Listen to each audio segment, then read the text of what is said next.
Oke, kita mulai. Bismillahirrahmanirrahim. Assalamualaikum warahmatullahi wabarakatuh. Waalaikumsalam warahmatullahi wabarakatuh. Innal hamdalillahi nahmaduhu wa nasta'inuhu wa nastaghfiruhu wa na'udzu billahi min sururi anfusina wa min sayyiati a'malina. May yahdihillahu fala mudhillalah wa may yudlil fala hadiyalah. Asyhadu an la ilaha illallah wa asyhadu anna Muhammadan abduhu wa rasuluh. Rabbi shrahli sadri wa yassirli amri wa hlul 'uqdatam min lisani yafqahu qawli amma ba'du. Alhamdulillah hari ini kita melakukan live streaming di Instagram sekaligus di podcastnya Teras Hijrah. Kita akan membahas tentang satu tema, yaitu kriteria suami dan istri idaman. Ya. Ya, insya Allah nanti akan disampaikan oleh Ustadz Pujo Nugroho yang akan menjelaskan tentang kriteria dari suami dan istri idaman itu yang seperti apa sebelum memutuskan akan menerima pinangan dari seorang laki-laki atau yang perempuan sebelum memutuskan untuk menerima memilih perempuan untuk dipinang atau untuk menerima pinangan dari seorang laki-laki, maka kita cek dulu kriteria yang disarankan oleh Allah dan Rasulnya itu yang seperti apa. Baik, mempersingkat waktu karena kita kurang lebih hanya 1 jam, mungkin lebih sedikit nanti. Dipersilakan kepada Ustadz Pujo Nugroho untuk mulai menjelaskan. Bismillahirrahmanirrahim. Assalamualaikum warahmatullahi wabarakatuh. Waalaikumsalam warahmatullahi wabarakatuh. Innal hamdalillah nahmaduhu wa nasta'inuhu wa nastaghfiruh wa na'udzu billahi min syururi anfusina wa min sayyiati a'malina. May yahdihillahu fala mudhillalah wa may yudlilhu fala hadiyalah. Asyhadu an la ilaha illallah wa asyhadu anna Muhammadan abduhu wa rasuluh. Allahumma sholli ala Muhammadin wa ala alihi wa ashabihi ajma'in amma ba'd. Jadi temanya adalah memilih pasangan. Jadi ini tema generalnya begitu. Apakah yang dimaksud itu adalah laki-laki memilih perempuan yang akan dijadikan istri, siapa dari sekian banyak perempuan yang dia kenal misalnya, atau bagi perempuan menerima pinangan atau tidak. Nah, ini kita bagi lagi menjadi 2. Jadi yang pertama, sebelum kita memilih menimang-nimang kriteria-kriteria yang lebih spesifik, kita harus terlebih dahulu mengetahui laki-laki yang boleh diterima pinangannya. Nah, ini bukan perkara yang mana yang baik itu bukan, tapi boleh atau tidak boleh. Ya, nangkap dah. Jadi sebelum kita memilih sifatnya, karakternya atau yang lainnya, yang pertama kita ketahui itu adalah perempuan ini boleh dipinang atau tidak. Nah, ini boleh tidak dulu gitu loh. Bukan memilih dan memilah. Seperti halnya kita mau yang lebih rigid, lebih rinci, itu tidak. Tapi ini memang boleh dilamar atau tidak. Nah, ini terkait dengan syarat perempuan boleh menjadi istri atau syarat laki-laki boleh menjadi suami. Nah, yang pertama ini sempat kita bahas cukup banyak di grup WA. Misalnya yang perempuan, misalnya dia bukan mahramnya. Nah, jadi belum lagi kita ngomong dia tentang plusnya apa, negatifnya apa, bisa kita terima atau tidak. Belum, kita nggak ngomong itu dulu. Tapi memang dia boleh dinikahi atau tidak. Nah, kemarin kita sudah bahas juga mahram ini seperti apa. Ada mahram yang memang dia adalah saudara, ada yang saudara sepersusuan. Kemarin juga kita sudah bahas seseorang yang pada akhirnya terkategori sepersusuan. Saudara, sepersusuan itu seperti apa? Kemarin dia misalnya sampai menyusunya itu sampai kekenyangan, sampai kenyang ya, ditandai dengan dia tertidur misalnya. Kemudian usianya memang usia anak kecil. Nah itu jatuhnya dia sepersusuan. Seperti kalau nggak salah ini ada artis Rachel Maryam ya, anaknya disusui oleh teman yang lain misalnya. Nah itu jatuhnya sepersusuan.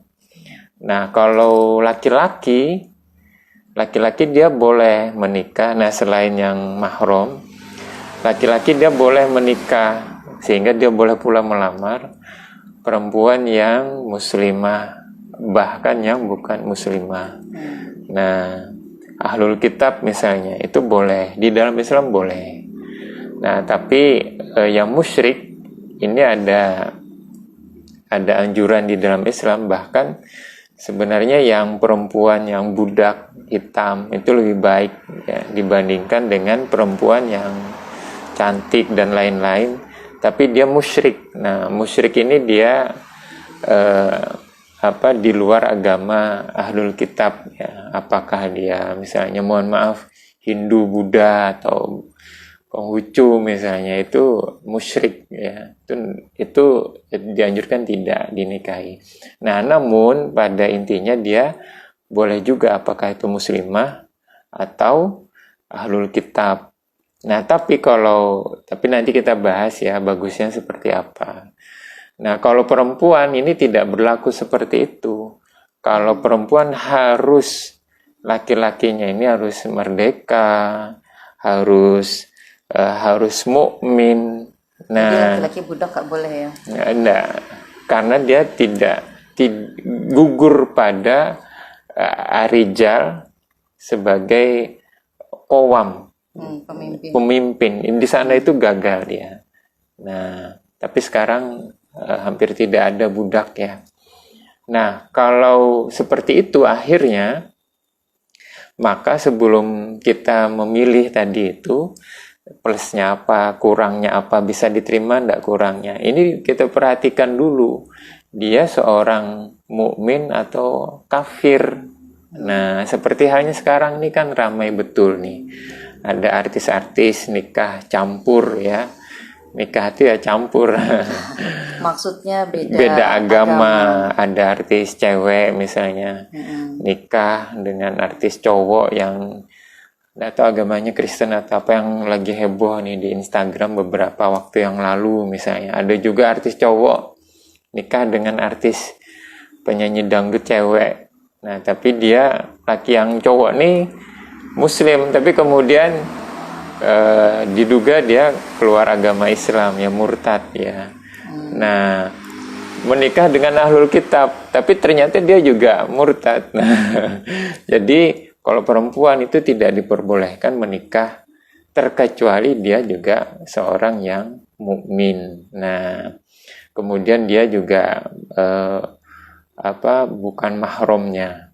Nah jadi pastikan itu dulu sebelum kita bicara tentang ada memang hadis-hadis Nabi, kemudian ada ayat Al-Quran, perempuan seperti apa yang diutamakan untuk yang disebut di dalam Al-Quran lah, dia sebagai perempuan yang solihah, yang kemudian dia itu dinikahi, macam-macam.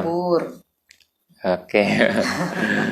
Nah kita dari yang laki-laki ya, tadi sudah dibahas bahwa dia seorang yang mukmin, merdeka ya, seperti itu. Jadi harus satu agama ya. Kalau perempuan. Ya, kalau untuk perempuan kriteria memilih suami idaman nomor 1 adalah seagama. Nah, ini ada. Jadi tadi itu syarat yang sudah tidak bisa ditawar. Seagama, bukan budak. Kalau perempuan seperti itu, merdeka. Nah, kalau laki-laki atau perempuan dia bukan mahramnya. Nah, seperti itu. itu adalah tidak bisa ditawar. Nah, kita akan mengetahui Itu rambu merah ya. Zona merah lah. Zona merah nggak boleh dilanggar. Jadi kemudian lalu bagaimana, dan ini kita tidak bahas ya. Bagaimana kita hanya menghadirkan pertanyaan. Lalu bagaimana sebuah keluarga kalau kepala keluarganya itu bukan Muslim gitu loh, bukan seorang yang beriman. Sepanjang hidup mereka di rumah tangga itu lalu seperti apa gitu. Sebenarnya juga begitu. Baik, nah kemudian kita cari lagi lebih kerucutkan, selain yang syarat yang tidak bisa ditawar, lalu ada ndak anjuran-anjuran hadis Nabi berkenaan dengan kriteria laki-laki yang dijadikan suami. Nah, memang ada hadis Nabi ya, wahai para pemuda, menikahlah bagi kalian yang mampu, ba'ah disebutkan di situ. Nah, kemudian mampu di sini ya macam-macam ya, banyak sekali ulama membahasnya ya. Jadi ada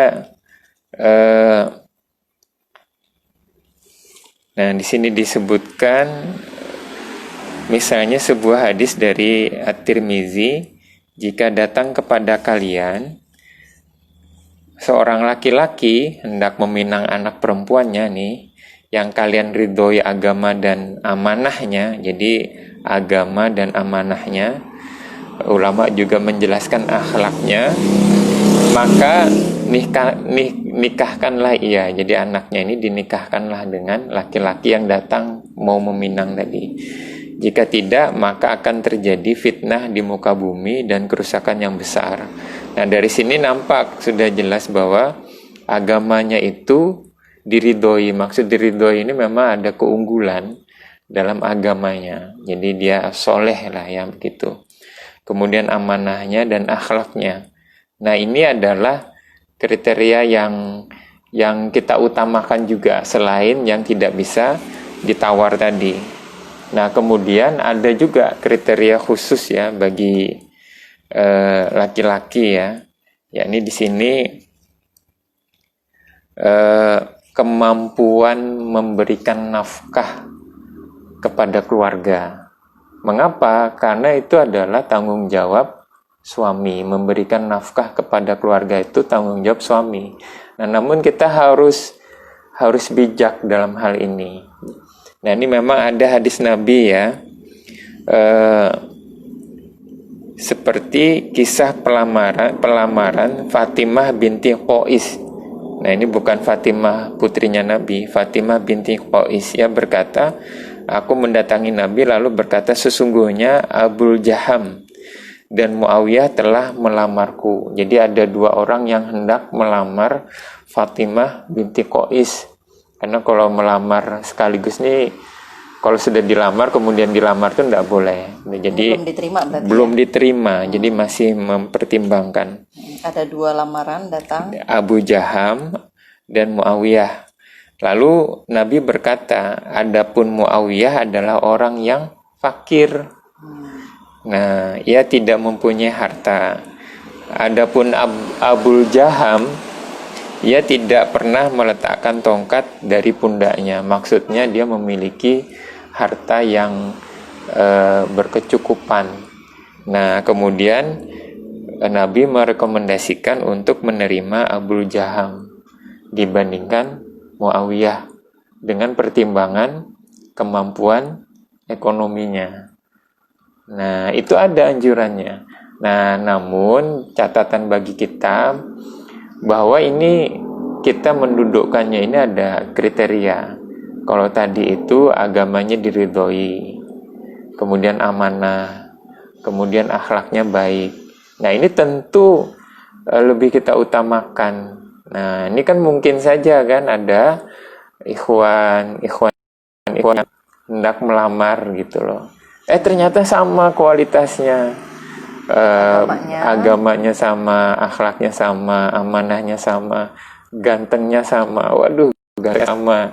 Ini gimana ini? Wah, dia memiliki harta yang berkecukupan. Nggak aku pilih deh, aku nanti gimana memilih, bagaimana bagaimana nanti aku disebut karena kan memilih itu karena hartanya. Padahal ada hadis Nabi. Padahal boleh ya. Boleh. Nah, meskipun peluangnya ini ada kejadian gitu ya, cakepnya sama gitu, solehnya sama, itu kejadian yang cukup lama, tapi kan mungkin 20%, saja, 10%. tapi mungkin saja gitu loh. Artinya yang ingin kita sampaikan, kalau ada laki-laki yang sudah tidak dipertanyakan agamanya dan dia itu memiliki harta yang itu bukan minusnya dia gitu loh. Poinnya Jadi itu bukan berarti kami matre ya. Jadi bukan hal yang minus gitu loh. Termasuk disunahkan. Saya ingin berjuang dengan dia setelah menikah dari bawah. Ngapain begitu? Ada kemudian dari atas ya. Karena kemudian nggak diterima yang jadi itu diperbolehkan, tapi ada aulawiyatnya, ada keutamaan urutannya, listingnya. Jadi kemampuan untuk menafkahi. Nah, kemudian kita bahas. Nah, lalu jika yang datang ini juga sebenarnya ya, tadi lupa di awal, kita ngomong kriteria ini ada dua. Antara kita mau sedang memilih nih, apakah memilih siapa yang mau dipinang atau memilih siapa yang diterima. Nah, itu yang pertama. Yang kedua sebenarnya ini self kritik ya. Jadi introspeksi juga bagi kita yang belum menikah, yang sudah menikah. Jadi jangan dari sudut pandang mau memilih sebagai subjek, memilih objek itu enggak. Sisi yang lain sebenarnya kita ini adalah objek yang akan dipilih oleh laki-laki atau laki-laki yang sedang dipertimbangkan diterima atau tidak. Jadi apakah subjek dan juga objek. Artinya dua-duanya. Jadi ini tidak sekedar memilih pasangan, kriteria bukan. Bukan saja itu, tapi bagaimana kita itu layak menjadi yang dipilih atau yang diterima.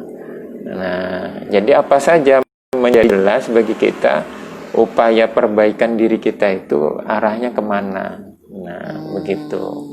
Jadi meskipun sudah menikah, ini juga kita upayakan untuk seperti itu juga. Nah, udah terlanjur menikah, ya tetap harus diperbaiki. Apa yang diperbaiki? Nah, ini capaiannya kan harus jelas apa yang ditargetkan. Kadang nggak kepikiran kalau ternyata itu harus ada target yang dicapai ya. Yang dicapai ini kan selama menunggu, melayakkan diri. Melayakkan diri dalam bidang apa? Nah, ini yang ingin kita bahas misalnya. Jadi kita mengidealkan diri. Melayakkan diri. Supaya jadi menjadi calon yang ideal. Misalnya ini kan ngomongin calon suami ini yang ideal. Nah, ini catatan bagi yang perempuan, apa saja yang harus saya pertimbangkan dari ikhwan ini. Nah, bagi yang ikhwan mendengar, apa saja yang harus saya layakkan di diri saya. Nah, tadi itu adalah kemampuan menafkahi. Ingat ya, kemampuan menafkahi. Jadi, kalau saat ini, dan ini banyak sekali buktinya, kalau saat ini memang kemampuan finansialnya, kemampuan ekonominya itu seolah minim. Nah, tapi bukan harta yang dimiliki saat ini sebenarnya. Tapi apakah dia mampu memberikan nafkah atau tidak? Nah, jadi ini bijak juga. Bukan seberapa besarnya. Kita tidak tertipu begitu loh. Nah, ternyata keadaan dia, harta yang dia miliki saat ini adalah sebenarnya bukan dari hasil jeripayah dia, bukan dari kerjaan dia, entah dari mana begitu. Nah, tibalah suatu saat akhirnya dia tidak bisa memberikan nafkah misalnya. Nah, itu bukan seperti itu. Jadi kalau saat ini itu tidak memiliki harta yang banyak gitu loh, tapi yang harus kita kalau bisa kita pastikan itu adalah kemampuan dia memberikan nafkah. Nah, itu yang bagi perempuan untuk nah bagi yang laki-laki Itu bisa dibilang udah ada pekerjaan gitu. macam-macam, tidak Nggak mesti tidak nggak mesti. mesti bentuknya pekerjaan ya. Nah, Pokoknya apalagi dia mampu. kalau di dunia ekonomi ya, di anak-anak fakultas ekonomi lah, mau nyebut fakultas ekonomi, itu disebut ada pekerja formal. Nah, ada pekerja formal lah, bukan pekerjaan formal. Ada pekerja formal, ada pekerja non formal. Nah, yang disebut bekerja itu sebenarnya kalau secara normatif ya, bukan di Indonesia nih. Pekerja formal itu dia kerja pada badan usaha tertentu, nah karyawan gitu. Nah, kalau di Indonesia disebut kerja begitu itu jumlahnya sedikit. Nah, karena mengapa di Indonesia itu pekerja non formal itu jumlahnya lebih banyak. Dia wira swasta, jualan, tukang ojek gitu. Sampai bahkan nanti itu ada pengangguran terselubung atau apa ya, macam-macam di Indonesia. Nah, itu agak nggak perlu kita bahas. Tapi dia, nah kalau laki-laki ya tadi kita terusin. Lalu bagi ikhwan ini catatannya apa? Kalau bagi akhwat, dia mampu memberikan nafkah. Bagi ikhwan seperti apa? Dia punya skill sebenarnya, punya keterampilan. Sederhananya begitu yang bisa diandalkan untuk menghasilkan nafkah, mampu memberikan nafkah kepada keluarganya. Nah, yang laki-laki mulai sekarang harus betul. menambah skill untuk. Nah, di dalam Islam itu sebenarnya kalau laki-laki yang sudah balik dia, itu anak SMA itu sudah balik ya, itu dia sebenarnya harus sudah mampu menafkahi dirinya. Nah, meskipun tidak berdosa dibiayai orang tuanya. Nah, tapi kapan kita itu harus mempersiapkan diri? Nah, ketika balik, kalau balik itu dia sudah akil, sudah sempurna akalnya. Balik itu fisiknya itu sudah sempurna. Nah, itu wajar dia mampu menghasilkan uang lah ya. Jadi earning ya, menghasilkan uang gitu. Nah, itu pada usia seperti itu mestinya. Meskipun kemudian dia tidak bekerja itu tidak apa-apa. Tapi kalau pada saat keadaan terpaksa dia bekerja, itu dia bisa gitu loh. Harusnya begitu di dalam Islam itu. Nah, dan bekerja ini nggak mesti yang menguras fisik, itu enggak. Kan sekarang banyak ya, ada content creator misalnya kan, bikin konten-konten motor, itu juga kemampuan ya. Ya ada ya macam-macam ya, ada bikin konten kan sekarang. Dan itu kemampuan membuat konten, ide-ide kreatifnya gitu. Bukan hanya dakwah ya, mungkin ada kontennya edukasi, konten ya, macam-macam. Dan itu bisa mendapatkan uang dari situ. Jadi kemampuan skill, life skill, itu yang harus ditingkatkan bagi laki-laki. Semenjak akil balik. Sampai saatnya menikah nanti. Nah, meskipun kan kalau akil balik itu kan masih sekolah dia, masih SMA, masih kuliah, iya.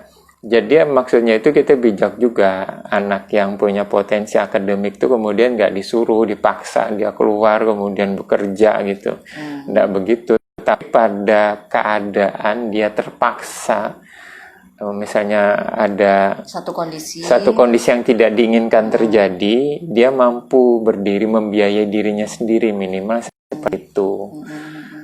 Nah, kemudian apalagi ketika menikah, melamar, nah itu dia juga sudah diselesaikan kapan waktu, udah lama. Nah begitu. Oke, selanjutnya ini kita nggak hitung nih keberapa ya.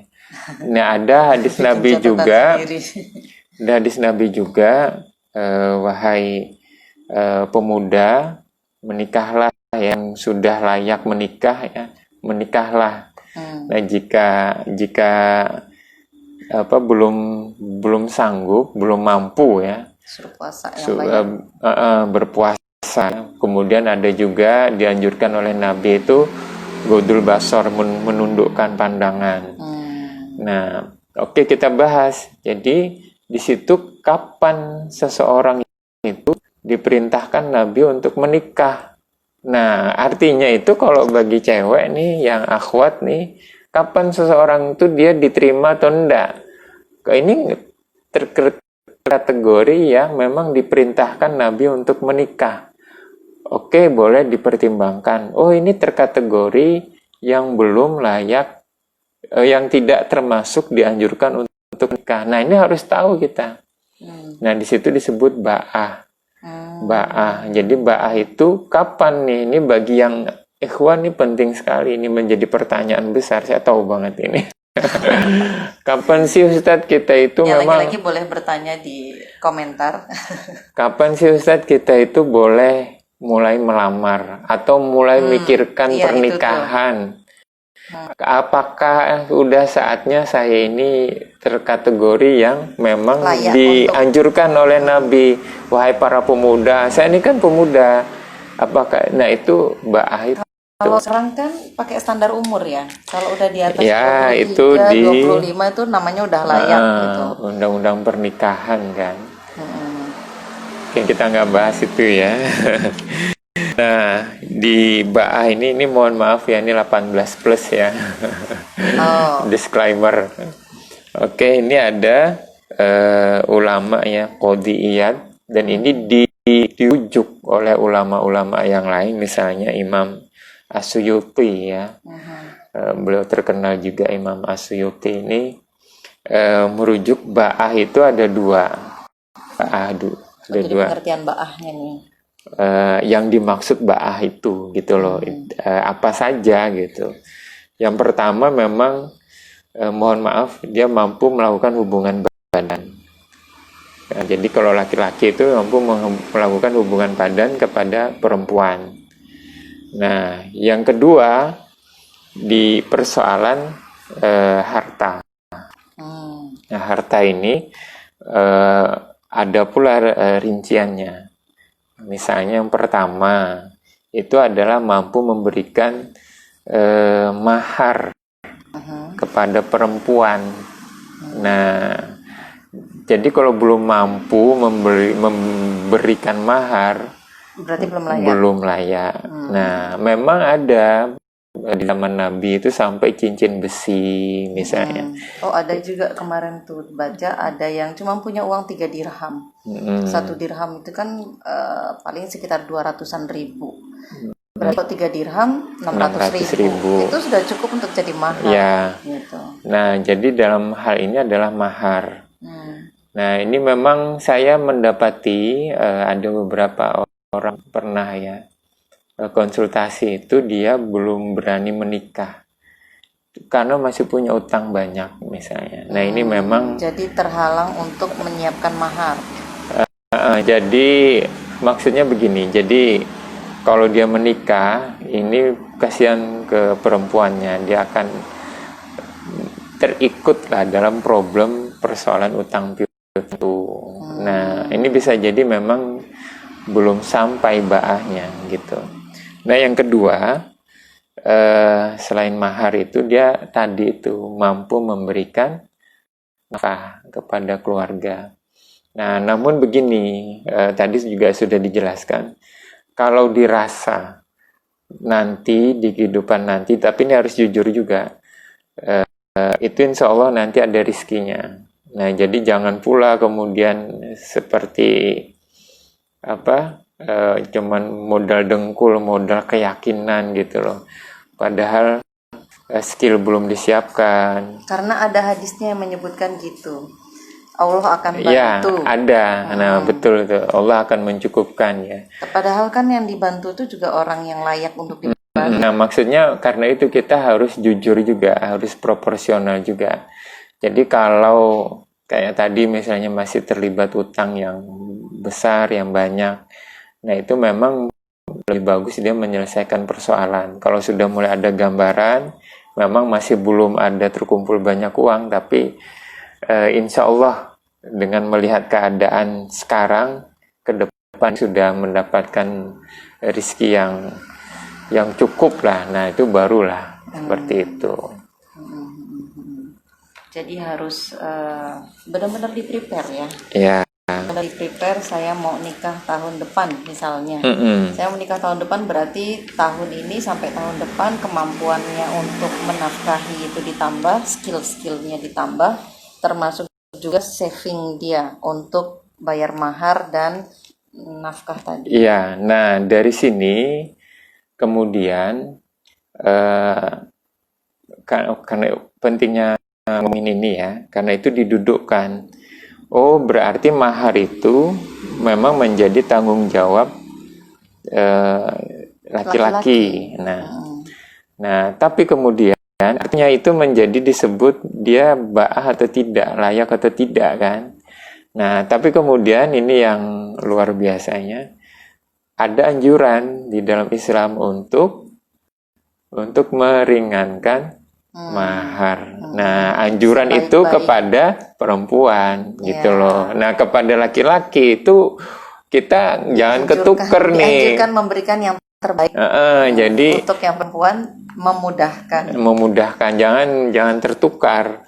Jadi misalnya yang anjuran untuk memudahkan mahar itu dipakai yang laki-laki misalnya. Kemudian yang tanggung jawab mahar itu kemudian maharnya ditinggikan ya, menjadi berat begitu. Dan ini memang tidak pula boleh negara itu mematok mahar seperti peristiwa pada zaman Sayyidina Umar bin Khattab radhiyallahu an, ketika beliau mendapat keluhan betapa beratnya mahar itu. Nah, kemudian beliau bermaksud ingin mematok besaran mahar maksimal ya. Nah, kemudian diprotes oleh ibu-ibu bahwa itu hak. Nah, barulah Umar tersadar. Nah, karena itu, jadi itu memang hak wanita gitu loh. Ada pula anjuran untuk meringankan. Nah, tapi bagi laki-laki tetap harus dipenuhi, dia mampu memberikan yang terbaik. Nah, tapi kita bijak pula, ini tidak, kalau dia sudah mampu memberikan mahar itu sebenarnya sudah gugur gitu loh. Nah, tapi tidak pula ya kalau ini kita berikan yang terbaik, tapi tidak menjadi halangan gitu loh. Ada pemuda yang dia layak untuk menikah, agamanya bagus, usianya bagus. Nah, tapi dia tidak percaya diri dengan mahar yang akan diberikan. Nah, padahal kalau untuk memberikan mahar itu bisa. Nah, tapi karena ingin mahar yang terbaik kemudian, nah ini lalu bagaimana?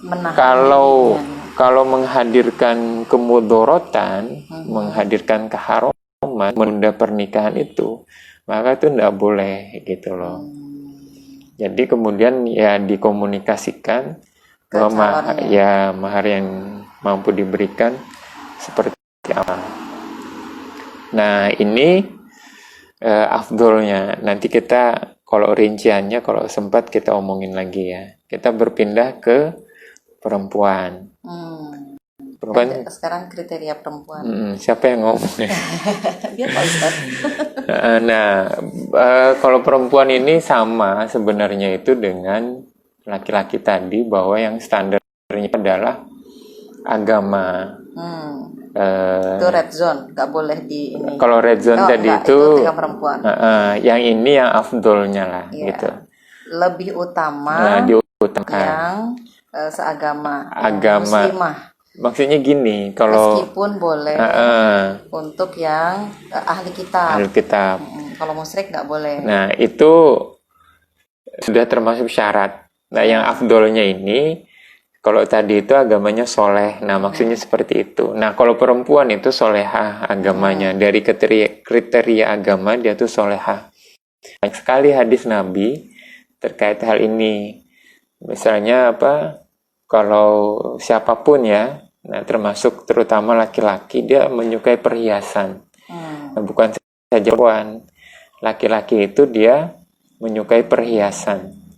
Nah, tapi Nabi mengingatkan sebaik-baik perempuan itu, sebaik-baiknya perhiasan itu adalah wanita solehah.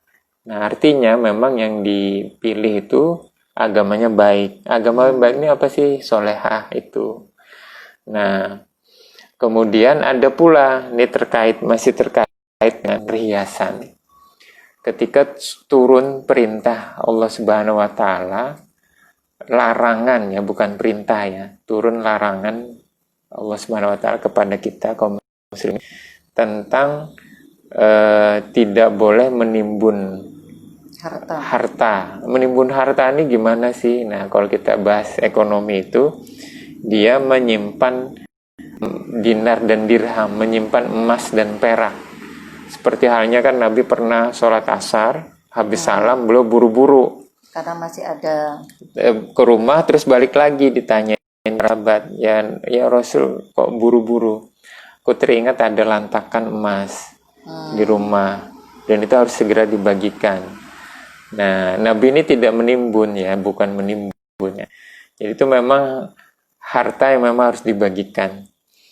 Nah, jadi menimbun harta ini bukan menimbun koleksi apa, tapi memang spesifik itu adalah emas dan perak gitu. Ya. Atau yang senilai dengan itu? Enggak bisa. Jadi kayak juga menimbun buku ini kan harta juga. Enggak, menimbun uang. Nah, uang yang senilai kalau maksudnya dia setara dengan emas dan perak. Yang diharamkan itu kalau profit gain, ada permainan di sana. Nah, profit gain ini main di falas, di bursa yang begitu yang diharamkan. Oke. Nah, waktu turun perintah itu, galaulah para laki-laki nih, karena juga suka pada perhiasan. Lalu apa yang layak boleh, apa yang boleh disimpan gitu loh. Nah, sampailah hal itu kepada sahabat utama. Aku juga suka menyimpan itu, ini gimana? Nah, jadi kemudian itu fitrah ya? Fitrah. Menyimpan itu ada nggak di Laci? Fitrah koleksi mobil-mobilan replika ya. Udah rusak sama anak-anak.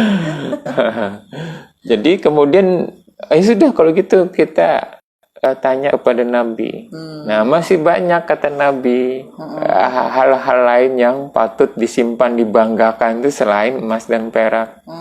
Lisan yang berzikir, hati yang syukur, dan istri yang menunjang perkara agama suaminya. Lebih spesifik kalimatnya berarti ya. Jadi ada juga di istri yang membantu urusan akhirat suaminya. Itu ada juga versi yang begitu. Artinya itu adalah sebuah kebanggaan. Iya, kebanggaan. Kembali kepada topik kita, artinya memang itu adalah hal yang diutamakan. Istri yang mampu mengkondisikan urusan ibadah suaminya. Biarinlah ini suami supaya dia beribadah. Nah, kemudian atau membantu. Jadi bukan sebatas solehah untuk dirinya ya. Secara umum masuk dalam solehah juga untuk mendukung pasangannya. Nah, jadi seperti itu. Jadi kalau laki-laki nih kriteria istri idaman, cari agamanya itu fakih pada urusan agama. Nah, fakih fiddin. Fakih pada urusan agama, biar dia bisa ngajarin juga misalnya. Nah, bagi perempuan bahwa dia harus terdorong untuk belajar agama. Paling tidak dia itu tidak memberatkan pasangannya. Dia bisa memenuhi urusan-urusan dirinya sendiri. Ya, memang berarti memang harus dua-duanya ya. Maksudnya nggak bisa hanya mengharapkan calon suaminya itu adalah yang agamanya bagus, tapi di satu sisi dirinya juga idealnya lah kalau bisa kan begitu. Nanti dia juga harus menguatkan agama pasangannya. Minimal kalau pasangannya lagi down, dia menguatkan gitu ya. Nah, yang solihah itu tadi kan perhiasan itu adalah sebaik-baik perhiasan wanita yang solehah. Nah, itu ternyata solehah itu disebutkan solehah yang seperti apa gitu loh. Itu di surah yang paling terkenal ya, surah An-Nisa 34 tuh. Ar-Rijal. Udah baca belum nih? Nah, Pemirsa Instagram.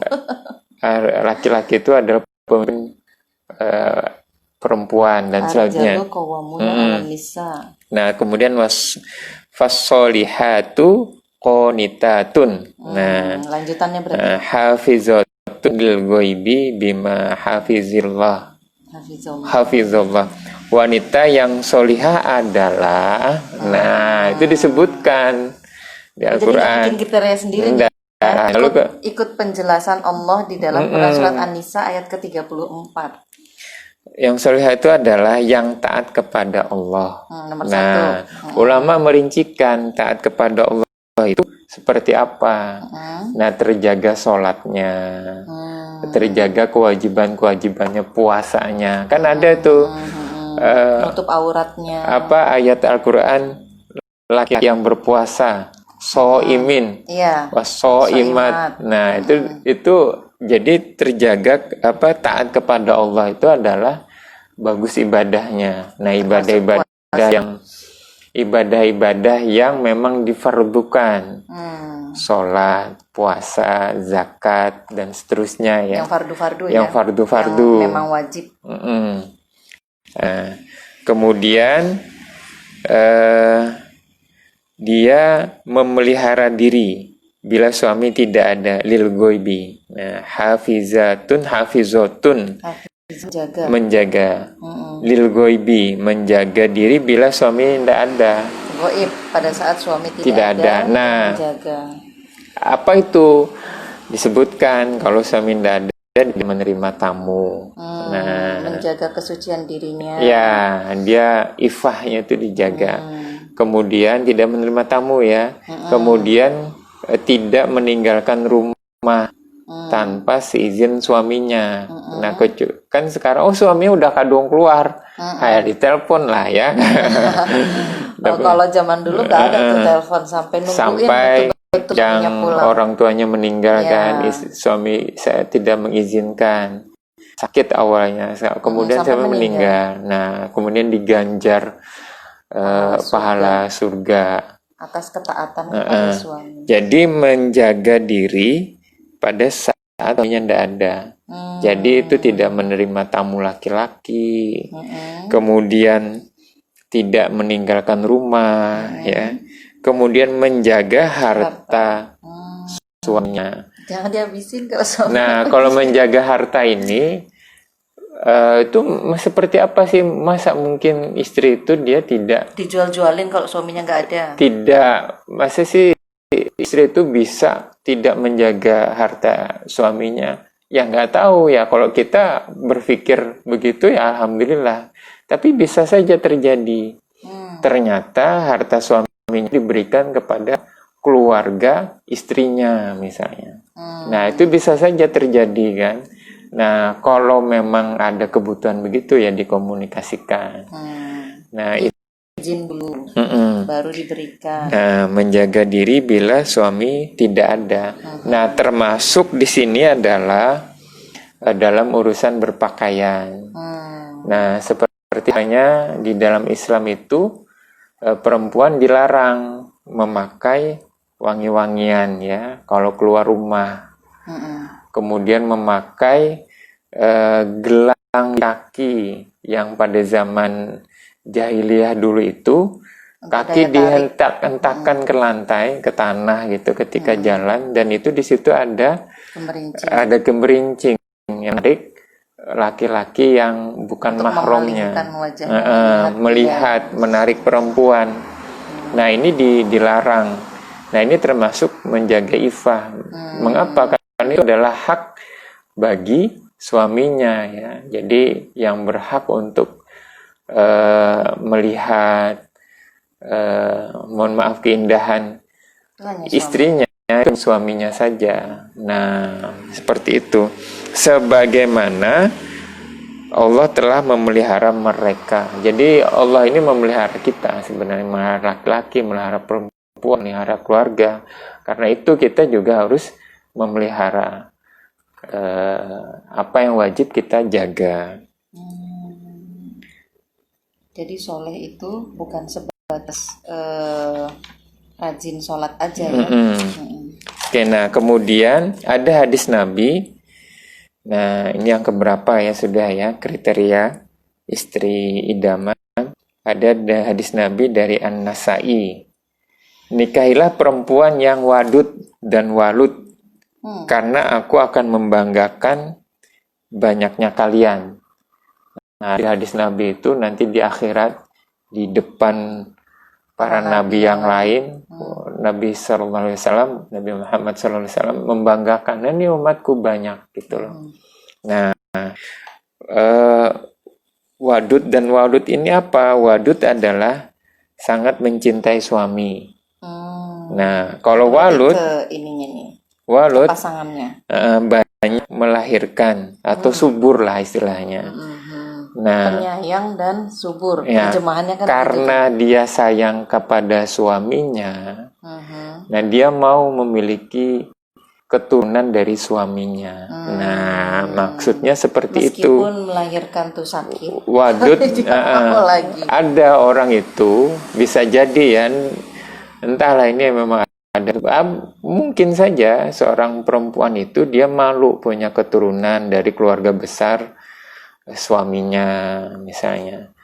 Itu kan bisa jadi. Nggak mau hamil. Nggak mau hamil, dia anaknya sedikit, jangan dijaga anaknya jangan banyak-banyak. Karena tidak mencintai suaminya. Nah, di sini dijelaskan wadud ini digandengkan dengan wadud dan walud, karena Nabi bangga dengan banyaknya umatnya. Nah, wadud ini digandengkan ini ya, wadud sama walud. Wadud ini dijelaskan oleh para ulama adalah wadud ini tercapai karena menikahi wanita yang masih perawan. Nah, ini tanda bintang 1. Sehingga cintanya kepada suaminya ini adalah cinta yang awal, cinta pertama gitu. Jadi dia memang memiliki rasa sayang yang memang sangat dalam. Dia cinta sekali pada suaminya. Sehingga nih ya, yang belum menikah maupun yang sudah menikah itu memang harus mencintai suami, mencintai pasangan. Pasangan di sini memang suaminya nih, jangan digeneralkan. Jadi memang harus sayang. Jadi lemah lembut. Ada yang menyebut ya wadud di sini adalah lemah lembut, sayang kepada pasangannya, kepada suaminya. Seperti itu. Nah, ini juga catatan. Jadi yang sudah menikah itu memang harus mencintai suami. Dia tidak boleh mencintai laki-laki yang lain. Itu tidak boleh. Kalau mencintai adiknya yang laki-laki, abangnya atau ayahnya, itu cinta yang berbeda. Nah, lalu yang laki-laki ini siapa? Ya laki-laki yang di luar. Ajnabi, laki-laki asing. Laki-laki asing itu tidak boleh. Non-mahram. Dan itulah bibit rusaknya tatanan rumah tangga, rusaknya tatanan masyarakat. Ya, kalau dia memiliki ada rame TTM, teman tapi mesra. Nah, di sini disebutkan perawan. Nah, karena dia itu laki-laki yang cinta pertama dia. Nah, juga catatan karena itu perempuan itu jangan pacaran, laki-laki pun demikian. Nah, kenapa? Kalau udah pacaran berarti lama lagi dong. Untuk mewujudkan wadud tadi itu. Nah, jadi agak tahan rasa wadudnya tadi ya. Itulah rasa sayang yang pertama ke jadi dia laki-laki pertama. Nggak ada dia ada referensi cowok. Nah, itu nggak ada dia. Karena inilah yang pertama dan ya inilah gitu loh suaminya. Ya suaminya ini. Suaminya laki-laki yang dia cintai. Makanya nggak boleh. Jadi ukhtifilah, hatinya tolong jangan diberikan dulu kepada yang lain. Sebelum akad nikah. Nah, kepada yang hanya boleh diberikan kepada ya suaminya itu. Berikan pada yang sudah memberikan akad nikah. Nah, jadi tidak boleh. Mengucapkan akad. Dan ini menjadi masalah. Kenapa? Karena dia punya referensi. Oh, dulu mantannya begini, mantannya dia punya komparasi, punya perbandingan. Nah, ini menjadi lebih baik daripada suamiku. Film sekali itu. Nah, oke itu ya. Jadi wadud dan walud. Nah, karena itu menjadi pertimbangan pula kesuburan itu. Nah, jadi Walutnya tadi ya. Nah, kemudian ada hadis Nabi. Oke, ini yang kita jadi disebutkan di sini dia subur. Subur ini ngeceknya gimana Ustadz? Lawang belum menikah gitu. Dilihat dari keluarganya. Kalau Anak keberapa? punya gini, dia punya kakak. Perempuan ini punya kakak. Kakaknya sudah menikah punya anak. Insya Allah juga akan punya anak. Nah, Insya Allah dia juga kemungkinannya subur tuh. kemungkinannya subur. Seperti itu. Nah, terkait subur ini artinya memang diminta oleh Nabi gitu loh. Perawan ini kenapa? Karena untuk membanggakan jumlah banyaknya umatnya Nabi Muhammad SAW. Nah, ada peristiwa. Ini afdoliyah ya. Ya. Keutamaan. Nah, makanya ini dijelasin nih. Mana mau dijelasin nih. Ada sahabat Nabi namanya Jabir bin Abdullah. Nah, dia ini naik tunggangan, masing-masing naik tunggangan, Nabi naik tunggangan, dia naik tunggangan. Nah, ketika saya lupa nih siapa yang mendahului, ditanyai ternyata Jabir bin Abdillah ini baru menikah. Oh, sudah menikah. Sudah menikah katanya. Perawan atau janda?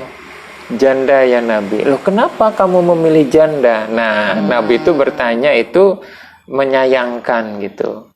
Karena jadi masih nah, ini mau jangan menduga-duga. Nah, artinya apa? Nabi itu memang mendorong untuk menikahi yang perawan. Nah, lalu gimana Ustadz? Kami yang janda atau bagaimana Ustadz kami yang menikahi janda? Nah, Jabir inilah representasi dari jawaban itu. Nah, kemudian Jabir bin Abdullah ini menjelaskan, wahai Nabi, aku punya adik perempuan katanya. Aku punya saudari-saudari yang mungkin masih kecil. Nah, payahlah Jabir ini menjaga tanggung jawabnya. Ini kan kalau adik perempuan ini tanggung jawab dia nih. Iya, kakaknya ya. Abangnya kan.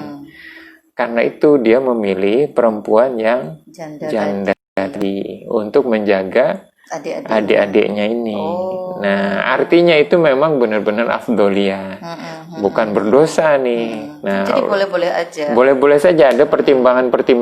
Jabir pertimbangannya karena ada adik-adiknya yang menjadi tanggungan dia juga. Maka untuk mencari pendamping, dia lebih memilih kepada yang janda daripada yang masih perawan. Nah, dan ini memang kembali ya kepada kasuistik lah, maksudnya ada yang memang kalau menikahinya dibolehkan oleh Rasul. Ada juga misalnya selain adiknya, ada juga yang sudah duda misalnya punya anak. Nah, ini kasuistik, apakah menikahi janda atau yang perawan misalnya terkait dengan duda ini punya anak gitu loh. Nah, dia nanti itu mencari nafkah, keluar gitu loh kan. Kalau ini dijaga oleh yang perempuan perawan, mampukah minimalis konfliknya seperti apa? Nah, ini kasuistik lah ya gitu loh. Pada intinya, kalau bisa ndak ada masalah itu dengan perawan, kalau ada pertimbangan-pertimbangan itu khusus, maka boleh memilih yang janda untuk menjadi istrinya. Nah, sementara ini cukup ya, memang ada lagi pertimbangan. Tapi itu pertimbangan lain sudah mulai ke pertimbangan second choice ya, maksudnya bukan pilihan utama. Karena pilihan utama tadi udah selesai di agamanya, kemudian di kemampuannya.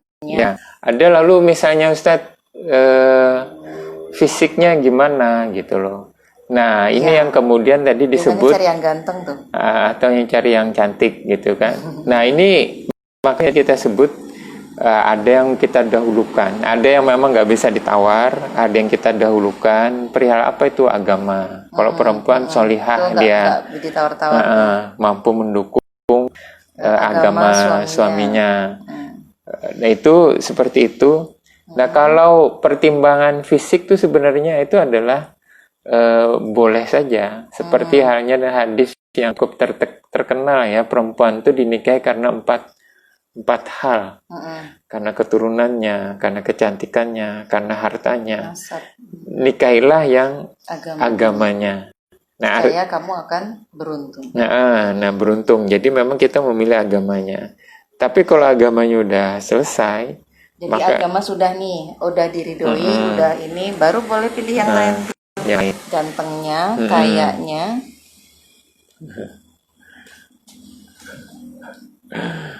Nah, lalu seperti apa? Nah, ada yang tadi kalau yang perempuan dan walut, ya cinta. Nah, laki-laki juga ada. Laki-laki itu Nabi pernah ketika bersama para sahabat, kemudian Nabi sudah merah ya. Sudah hampir 1 jam. Oke. Ini kalau Instagram juga sebentar lagi akan habis. Jadi kita break Oke, dulu. nah, lanjutin. Kita lanjut. Enggak, Ini kita terakhir. Jadi bersama sahabat, Nabi itu mengingatkan jangan buru-buru pulang.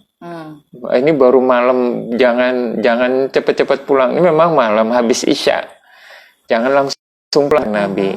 Berilah kesempatan kepada istri untuk merapikan rambutnya. Nah, ini arti berhias. Nah, maksudnya dari sini kemudian kita tahu ya kalau perempuan tadi disebut walut, dia tuh cinta banget sama suaminya gitu loh. Perempuan pun begitu, artinya dia kasih sayang kepada keluarga. Sebaik-baik kalian itu adalah yang paling baik kepada keluarganya. Dan akulah orang yang paling baik kepada keluarga. Nah, ini memang kalau perempuan tadi wadud dan walut, kalau laki-laki ini memang dia memiliki rasa sayang kepada keluarga. Nah, seperti itu. Gitu. Jadi ya dua-duanya sih, jadinya baik yang suami maupun yang istri, dua-duanya sama-sama saling menyayangi. Baik, ini waktunya sudah sebentar lagi habis. Kita closing dulu untuk penyampaian materi. Nanti kita akan ketemu lagi di Instagram untuk sesi tanya jawab, atau bisa kirim pesan saya lewat inbox. Untuk yang di kelas pranikah batch 2 boleh memberikan pertanyaannya di grup WA. Di mana